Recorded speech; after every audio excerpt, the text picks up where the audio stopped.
I'm Nightmaaron, and welcome back to The Letter. So we're playing Rebecca, and we're going to jump right back into it.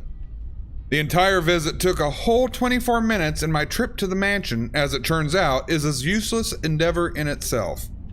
Isabella's no longer there, left shortly before I arrived. Or at least, that's what the few staff who saw her assumed.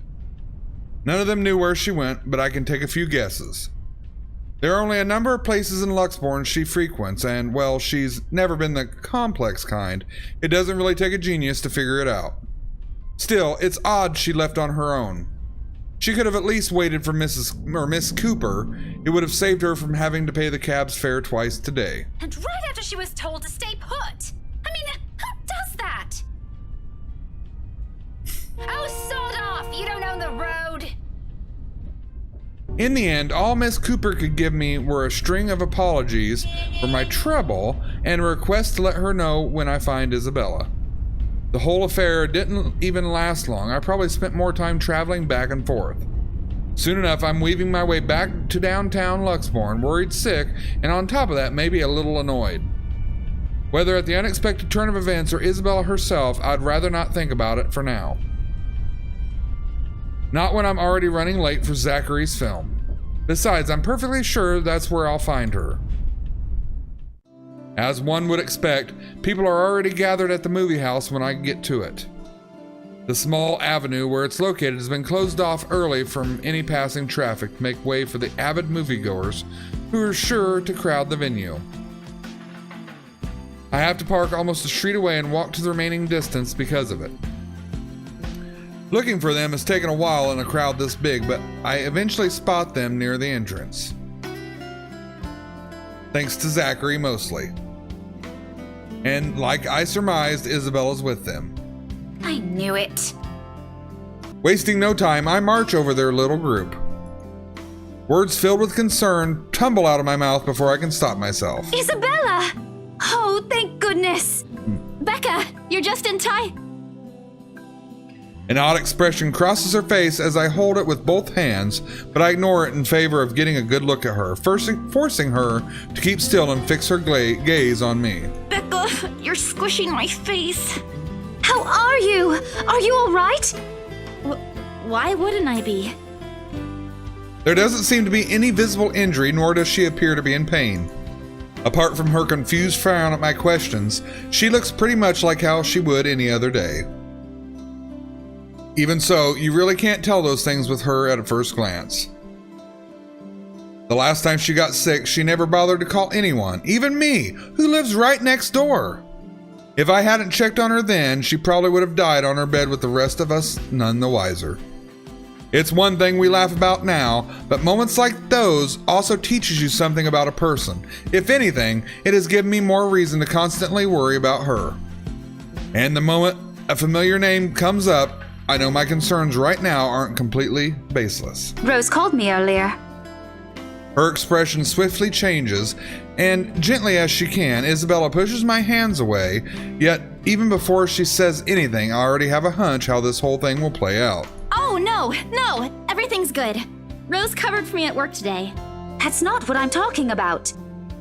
How's your head? Then and there, the whole conversation goes down as I'd imagined. She dodges my hand when I reach for the back of her head, intending to check the said injury myself. Even makes a show of hiding behind Zachary just to avoid me. Instantly, what's supposed to be a simple inquiry dissolves into a shameless game of tag. Shouting and chasing like none of us can be bothered to act like the full-grown adults we're supposed to be. Including Ashton. I won't put it past Isabella, but Ash, out of everyone? In fact, if that stupid smirk on his face tells me anything, he would find the whole mess amusing.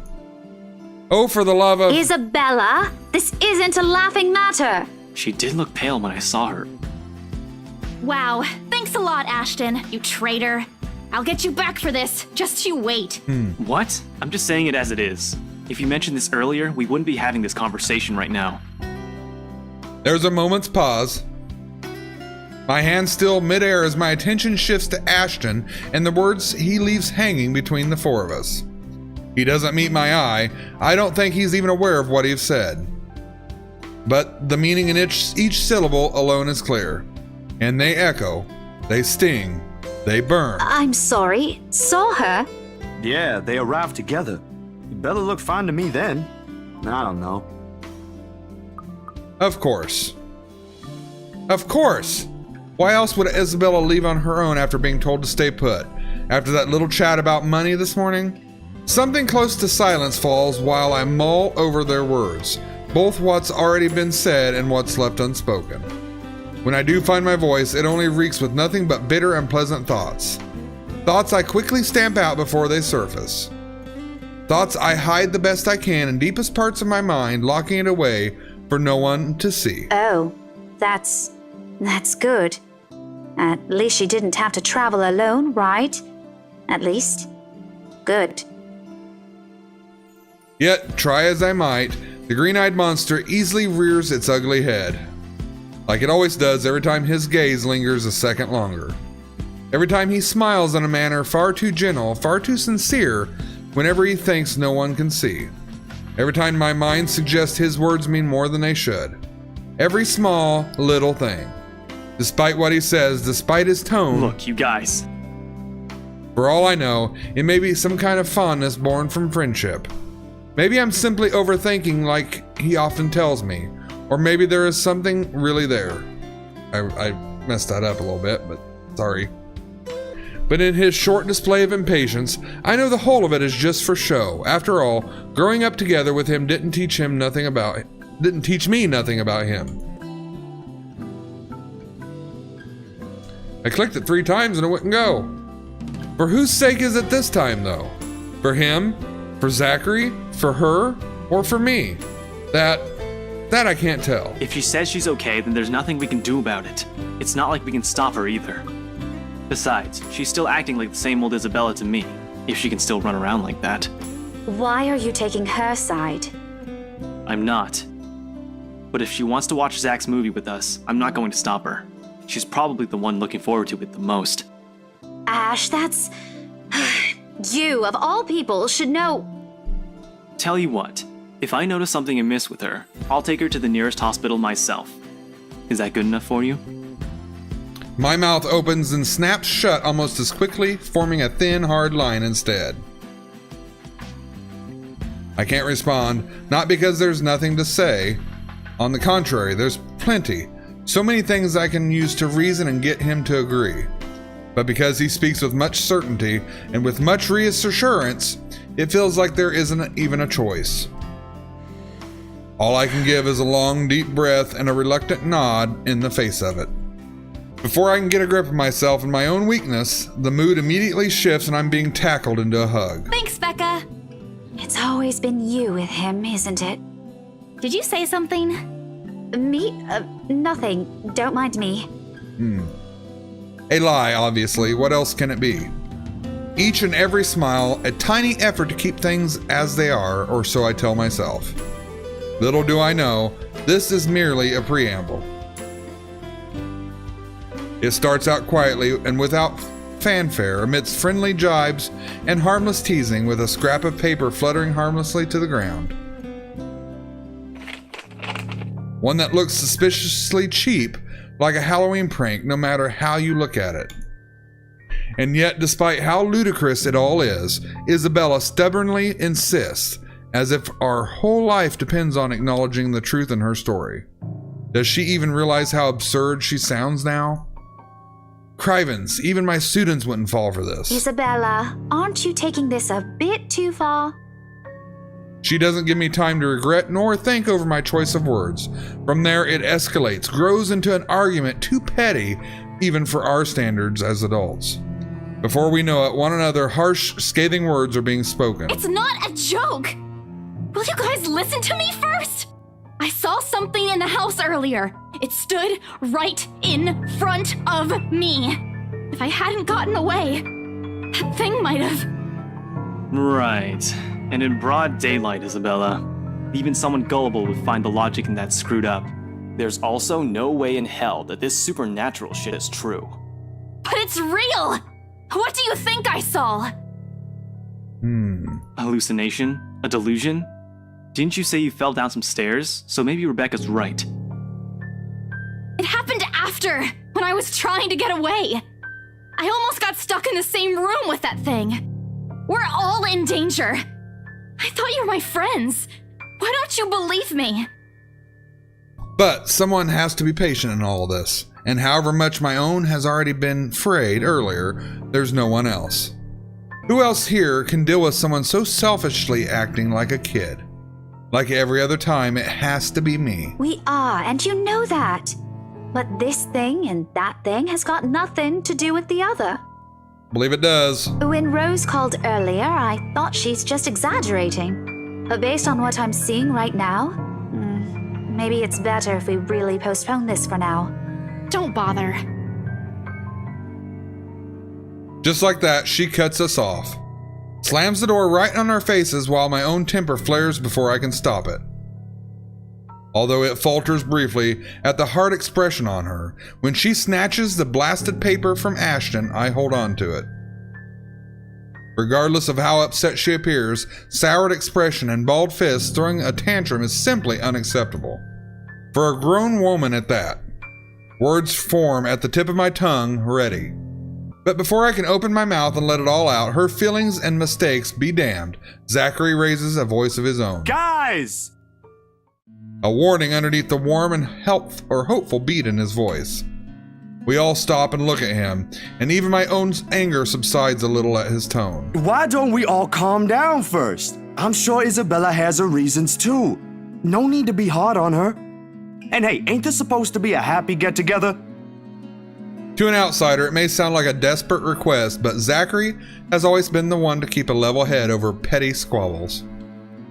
This time's no different. He knows what to say, and when he lets it fall, they only ring sharp and true. We haven't seen each other for months. I'd really love to know what y'all have been up to. I only ever get to talk to Bella over chat. Please. And as careful as he is with his own tone, it does make me feel ashamed. We're supposed to be here for him, to give what little support we can give, yet here he is, trying to keep three stubborn people from outright hashing it out in public. Later, we can and we will talk about it, of course.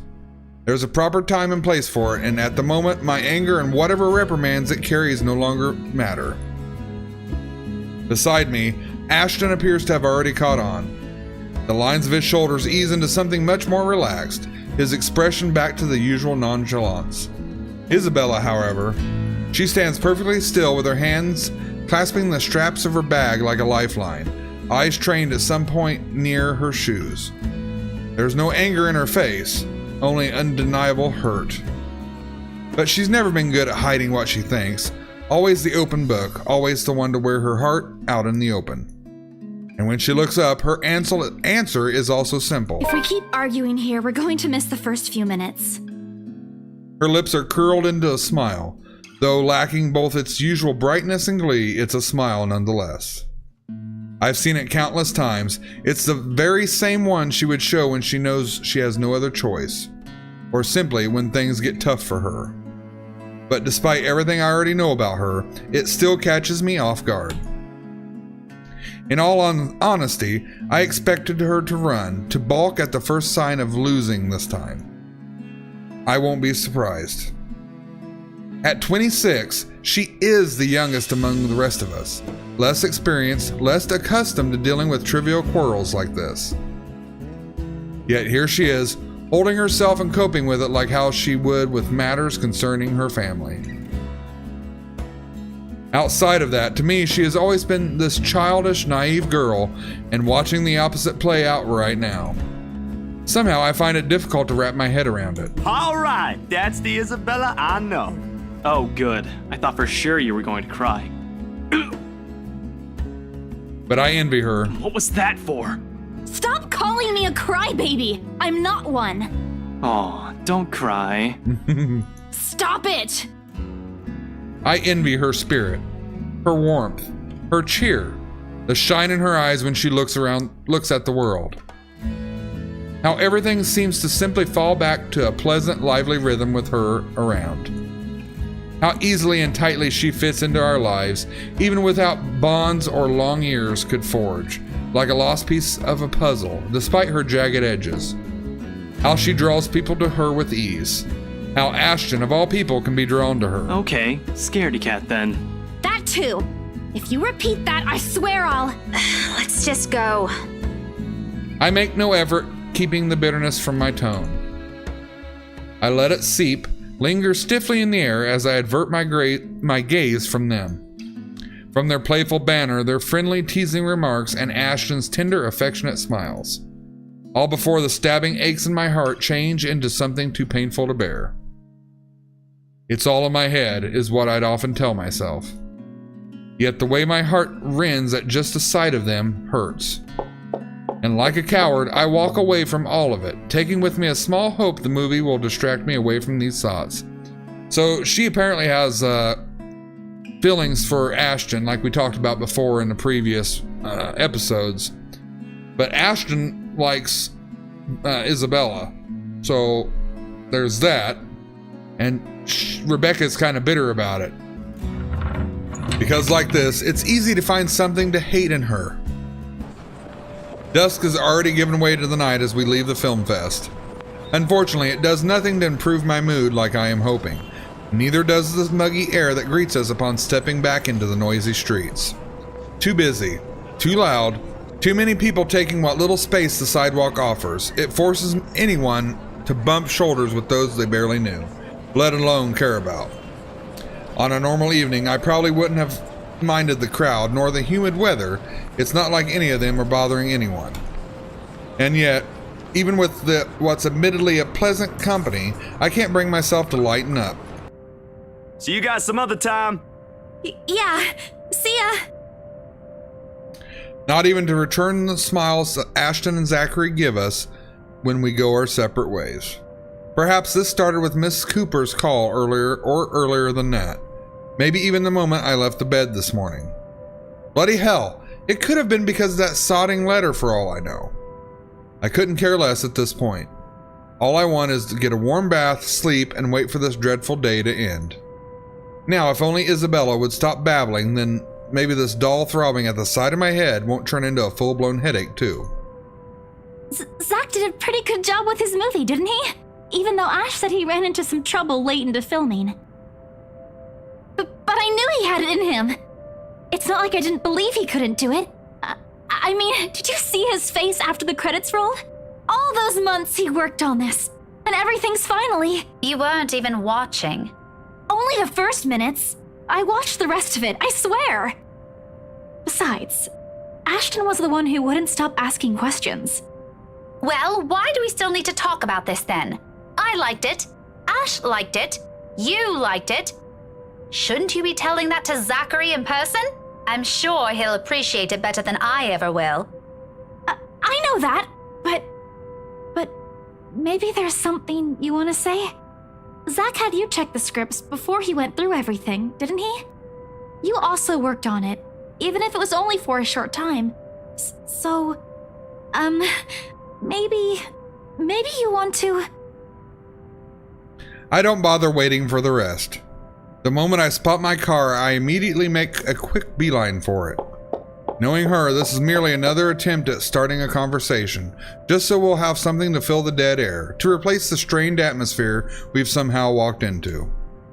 One thing, the very thing I'm not too keen to deal with at present.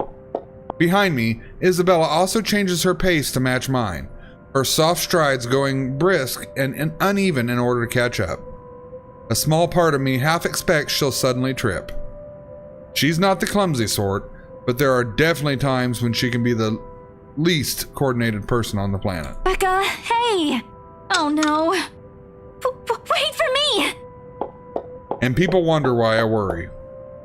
Though they're not really completely unfounded once you've already grown familiar with her habits. Though right now, this is also at the very end of the list of things I want to think about. Sometimes it does become overbearing. Even her voice as she calls after me sounds nothing more than a background noise to my ears now. Rebecca, slow down, will you? Your car's not going to leave without us. The sooner we get on the road, the earlier we can get home. It's Friday, in case you didn't notice. I know what day it is, but the traffic's not going to magically disappear, even if we go there right now. I don't want to hear that from you. Didn't you used to complain how horrendous the traffic is back home for you? Yeah? But that doesn't have anything to do with this, Becca. Okay. What do you want to do then? Wait it out? Walk? I just want to go home, Isabella. If you want to stay out here longer, I won't stop you.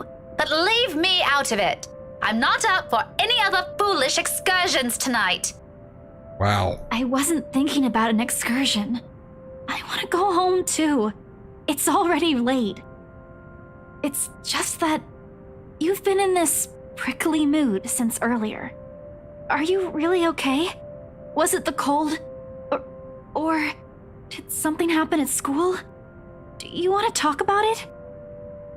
A long pause follows, and it holds everything she's been meaning to ask from the very start. I'm in no mood, but all the same, my hand stops short from unlocking my car, and my grip on the handle tightens. I can feel her eyes boring on me, waiting, hoping patiently for any answers I'd give. She's the same as Zachary. They're bad liars.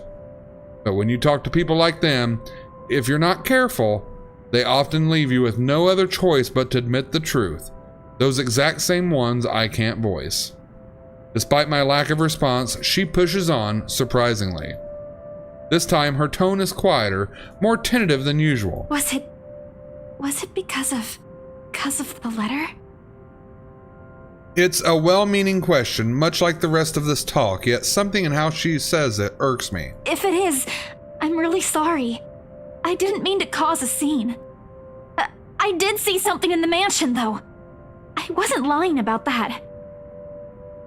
Wherever she wants to take this, I no longer want to hear a word of it. Not at this minute, preferably never. Especially when there are already a million other things buzzing and prodding inside my head. Sometimes my patience can only be tried for so long. And during the open house, even if there were a lot of people around, there were weird things happening.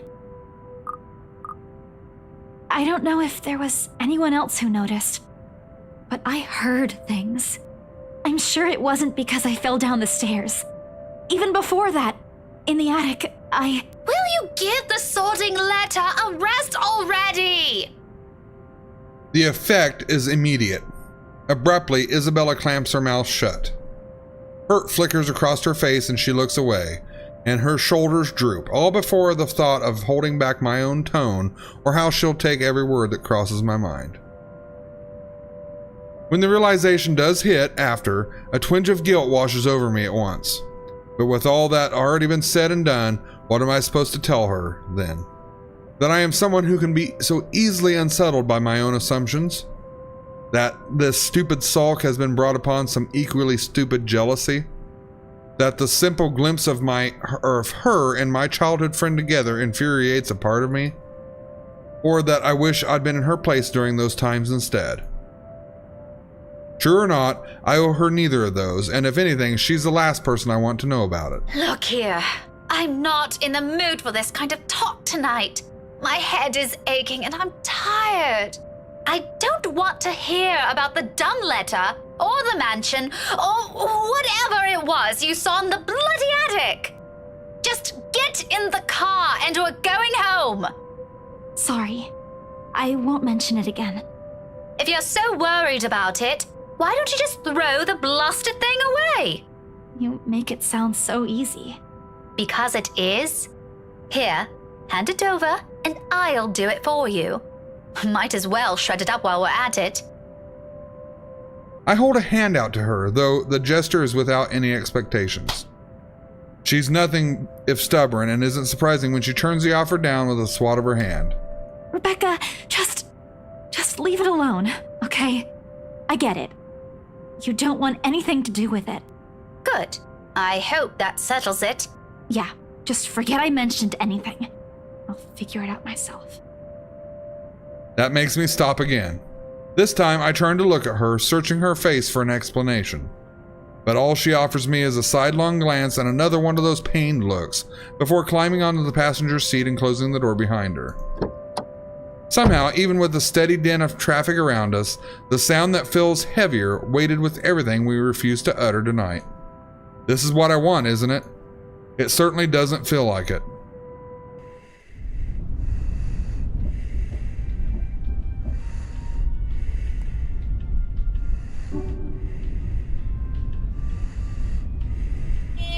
The weird breathing. Thankfully, if there's anything left to be spoken between us after, we won't have to discuss it on the way home. Or rather, we can't. Because no sooner than we hit the road, Isabella dozes off. Despite my foul mood, I still end up suppressing a laughter once the first sounds of her breathing fill the car. Mama? Not your mom, Isabella. Slow and steady, the quiet rhythm so completely unlike her, so far removed from every impression anyone has of her. A few faint whimpers will occasionally come for her, but otherwise, it's just us, this silence, and it's so utterly unexpected. Still a welcome break, of course. Peace and quiet is one thing you rarely get with her around. Yet it's nowhere near comforting, it merely lends the air this strange clarity. Every little sound, every single movement more palpable. And with it comes the unease. A jolt of surprise hits me, it's almost comical as if it were a different situation. In my haste, I accidentally dislodge my mobile from its seat on the dashboard when I swipe it on the screen. Soon I'm scrambling blindly for it with my other hand while keeping a steady eye on the road ahead. A voice crackles from the loudspeaker before I can put it back. Although muffled heavily by the surface, I recognize the person on the other line from her chipper tone alone. Hello? Miss Cooper? Oh, you're still awake. Evening. I hope I didn't disturb you or anything. I know it's a bit late. Sorry about that. I just want to check on you and Isabella. That girl's still not answering her mobile. Were you able to meet up with her? Yes. She's with me. We're on our way home. Hello? What was that again? I can't hear you properly. Sorry. Let me just fix this dumb phone.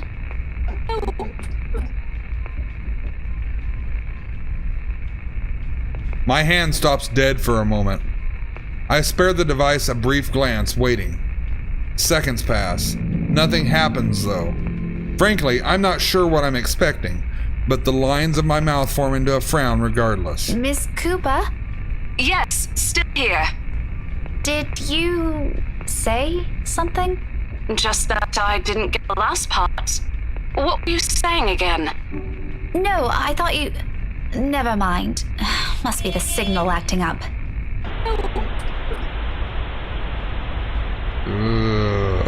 Coming in? What? Is everything all right over there? Certainly. Is something wrong? What wouldn't? Okay, you seem to be busy. If this is a good time, I can just call you back some other...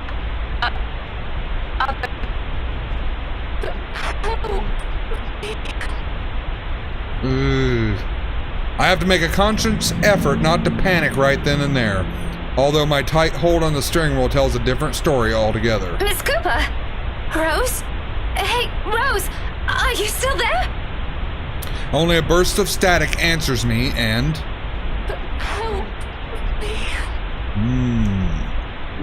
Maybe this lapse is entirely because of exhaustion. It has been a long day, and I haven't fully recovered from last week's bout of flu, contrary to what I have been telling people. Though perhaps I had paid closer attention to it, had I not been so occupied with other thoughts I probably would have noticed earlier. That it never came from my phone, but from somewhere right behind me. Oh, God. Time slows to a crawl. Looking up is a mistake. The first thing I see is a face, a ghastly shade, every inch battered, bruised, and bloodied. Even in the darkness, the world is passing by in a blur of lights outside. I can still make out the wounds. Blood still oozes from it, little trails of crimson running down its face, glistening under what little light there is. But it's the gleam in its eyes that catches mine. The quiet plea, the anguish, and the desperation in them. More than its hideous features and the awful stench of gore now soaking in the air. As I and try as I might, I can't bring myself to look away, even as its lips contort into a horrific smile. Even as a sharp, harsh noise pierces the air and the silence around us. Rebecca! Huh? Car! Eyes on the road! Against everything I've been taught, and I've constantly reminded myself, I close my eyes. It's a brief moment, a short, vivid second of muscle memory and instinct completely taking over.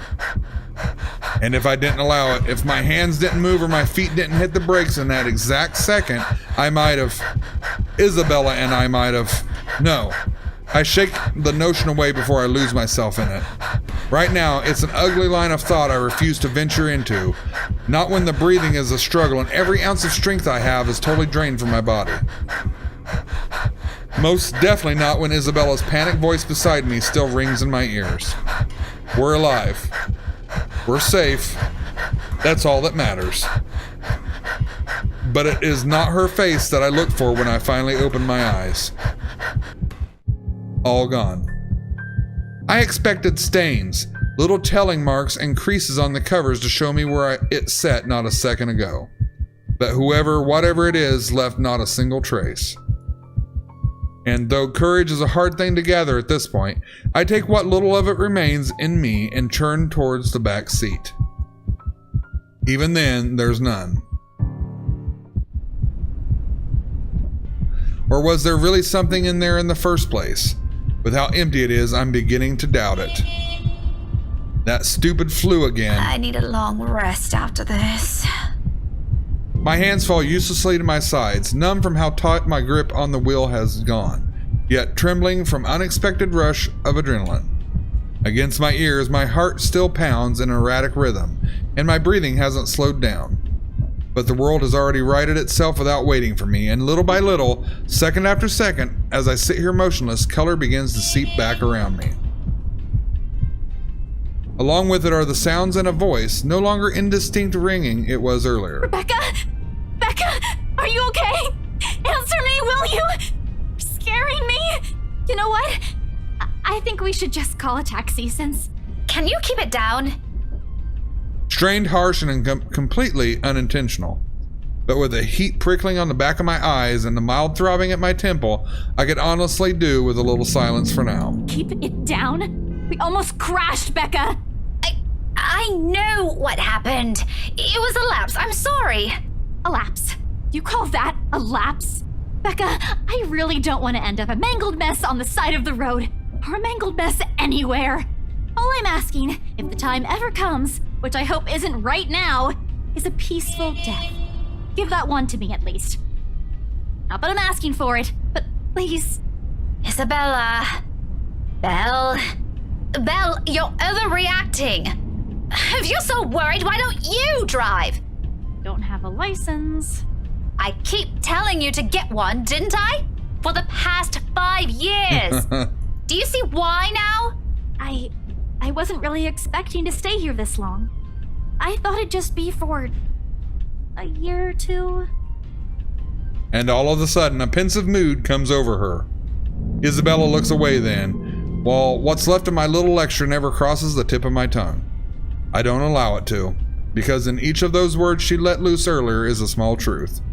Her stay has always been meant to be something fleeting. Earn some good money, go home. It's what she'd tell herself during her first year here. Now, half a decade later, I'm not sure she still believes that. Even I'm not sure if I still believe it.